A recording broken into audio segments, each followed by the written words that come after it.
Hello children, welcome back to our class. Now we are dealing with the chapter synthetic fibers and plastics. Till now we have finished about synthetic fibers and types of plastics. Let's come to the biodegradable and non-biodegradable substances.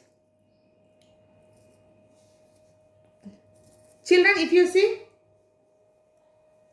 if you throw the garbage like which consisting of peels of fruits and vegetables, leftover foodstuff, waste papers, cotton cloth and plastic bags.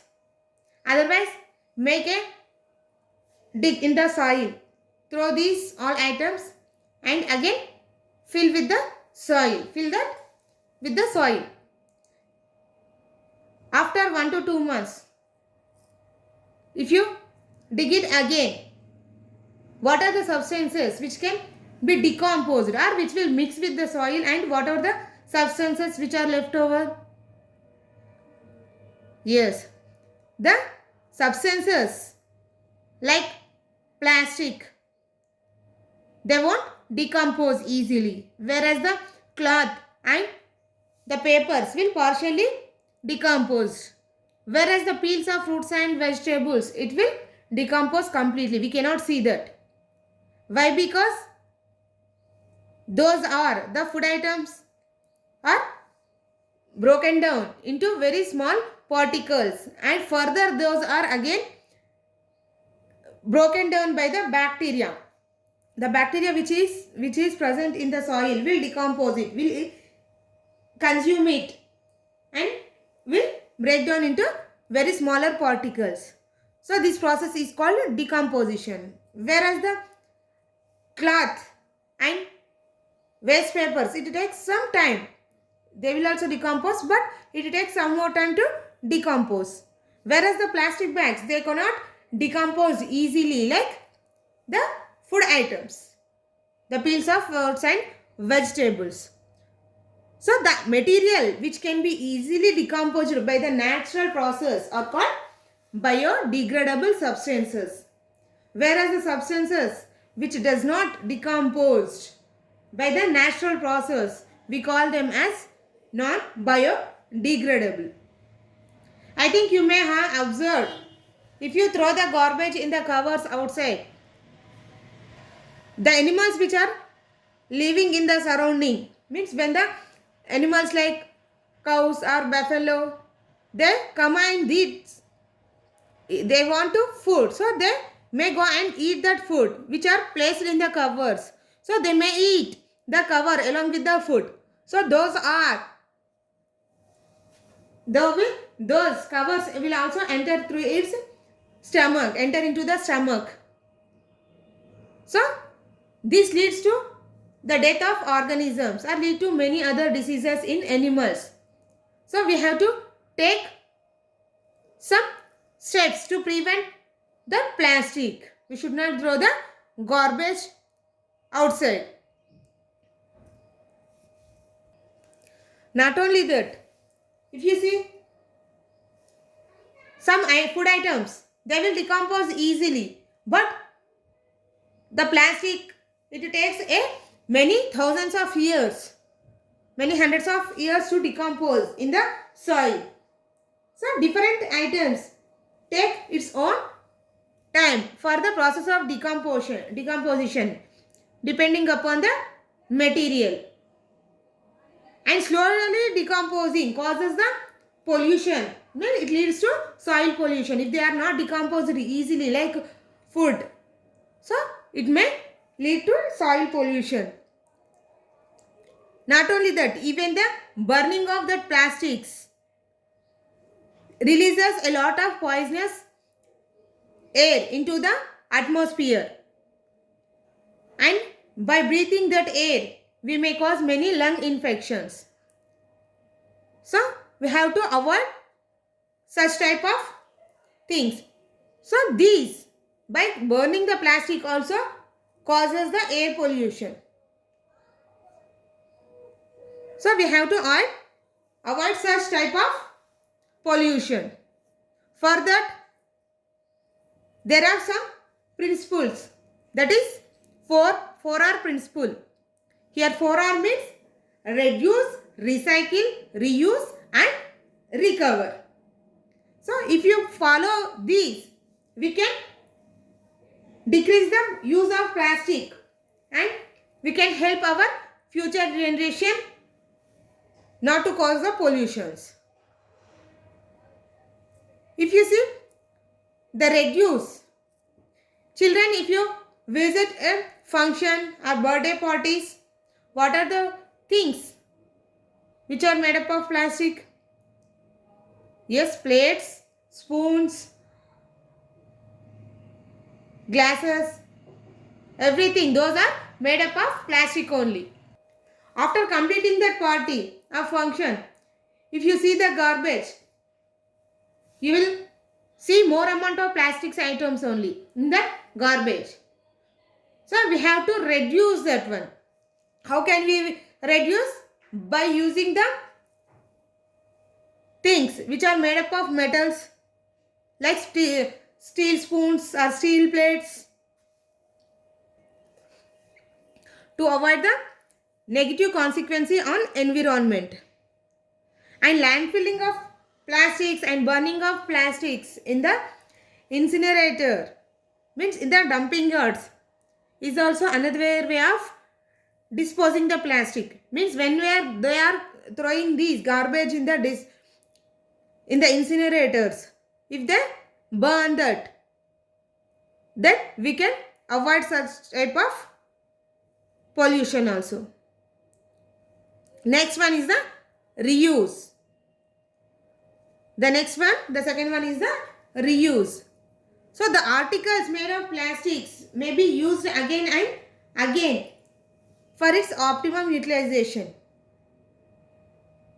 We are using everything which are made of plastic. And if you are feeling it is not good, means you have to change it, then don't throw it in the garbage, throw it out or in the dustbins. Just give it to some other anyone which they may have that use, instead of putting ideal in the garbage. So if you throw in the garbage quantity will be increased. If you give it to someone, it may use to that person. So this process is also useful to reduce the plastic usage. Okay. And next one is the recycle. So you may have noticed your mother has throwing some garbage, while some are they are giving to for selling, which are broken and which are not useful. They collect all that and they will send it for the recycling.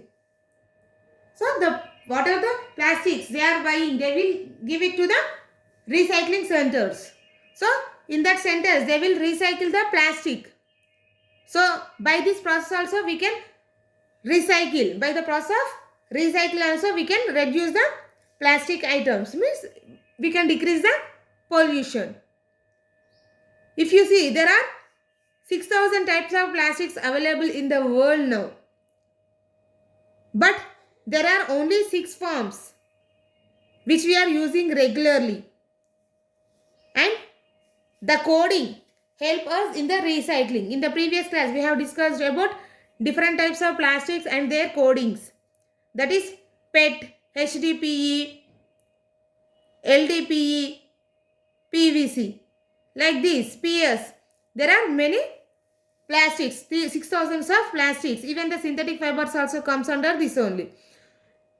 So, among these 6 varieties, PET, HDPE, PVC, these can be recycled.